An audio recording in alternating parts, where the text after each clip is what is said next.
Politics these days is very fast moving. As soon as one thing happens, something else takes over the news cycle. With 24/7 coverage and lots of outrage merchants, it keeps us in an agitated state, which stops us looking at what's really going on in the bigger picture. So let's start from the top to explore what's really going on in British politics. As we speak about a lot on this channel, our present Western world is ruled by an economic elite that wants the smooth flow of capital above all else.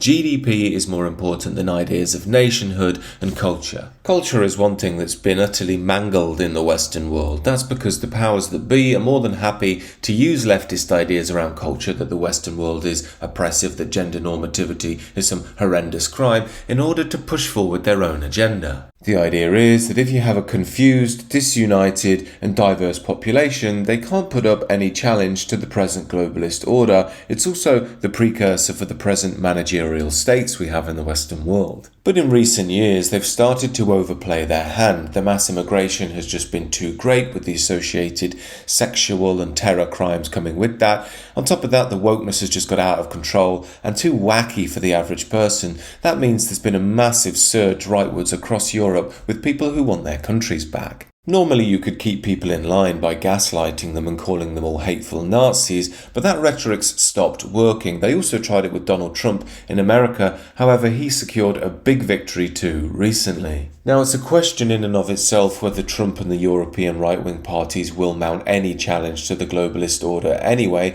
Many people believe they're controlled opposition, but it does seem enough to get the globalist elite spooked. Now, Britain has been behind the curve with regard to all of this in electing a neo-socialist, globalist libbot in Keir Starmer. Keir Starmer, often referred to as the Starminator, doesn't seem to be driven by high-minded political or philosophical ideals. He doesn't seem to be driven by heart and soul. He seems to simply carry out the dictates of globalist liberalism with a cold execution. Because of this, he's alienated about half the country. That's the working classes, patriots, people concerned about mass immigration and violence in modern Britain, the farmers, old people, the list goes on. Now, you'd think this would give quote-unquote right-wing politicians a big opportunity. However, they've failed to grasp that opportunity. The Tories have elected Kemi Badenoch. Despite all of her right-wing and anti-immigration bluster, she is a Nigerian and doesn't exactly represent heartland Britain. And while the Tories are playing identity politics, you'd think it's time for a figure like Farage to massively capitalise.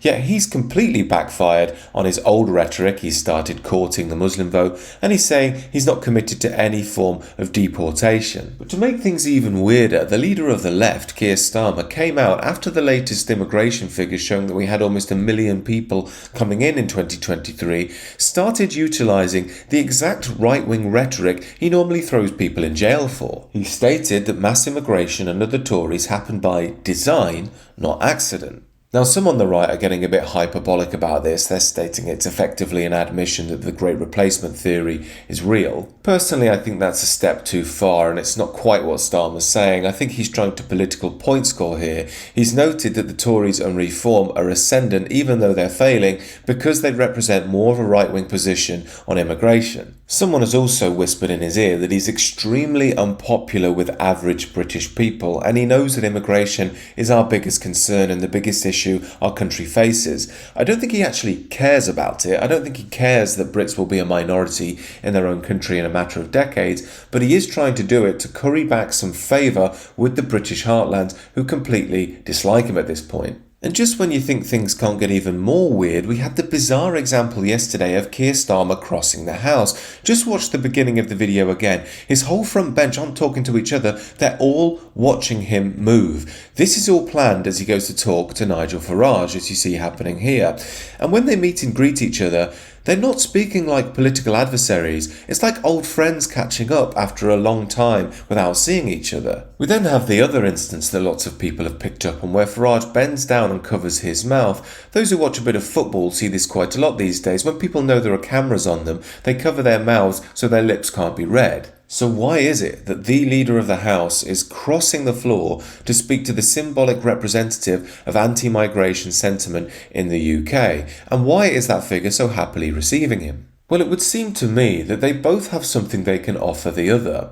Keir Starmer is very unpopular in Middle Britain. Farage tends to be quite popular in Middle Britain. And by somehow associating himself with Farage, either via rhetoric or optics, he might be able to win over some of that vote, or at least lessen the level of opprobrium being pushed towards him. Similarly, since Farage has been leading Reform and got a seat in Parliament, he hasn't pushed a right-wing line. He's pushed a more centrist, wants to be accepted by the Guardian BBC type line. And maybe by identifying himself here with Keir Starmer, he can be all the more accepted by the Westminster elite.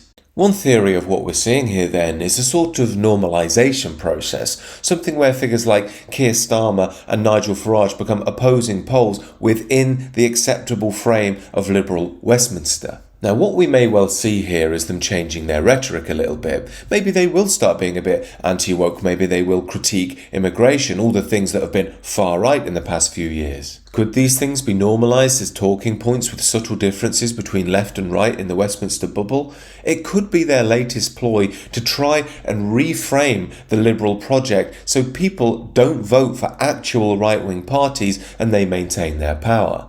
It would seem that things are in flux at the moment, but would you put it past our leading politicians to protect their own backs, their own power, rather than represent actual political positions that they believe in their heart and soul? I certainly wouldn't, and nor would I underestimate the sheer power of the globalist economic elite. I dare say they have a lot of influence when it comes to the atmosphere in Westminster. Personally, I don't trust any of them, and that includes Nigel Farage. I just think he's trying to get accepted by the liberal mainstream now and build a career as a mainstream politician.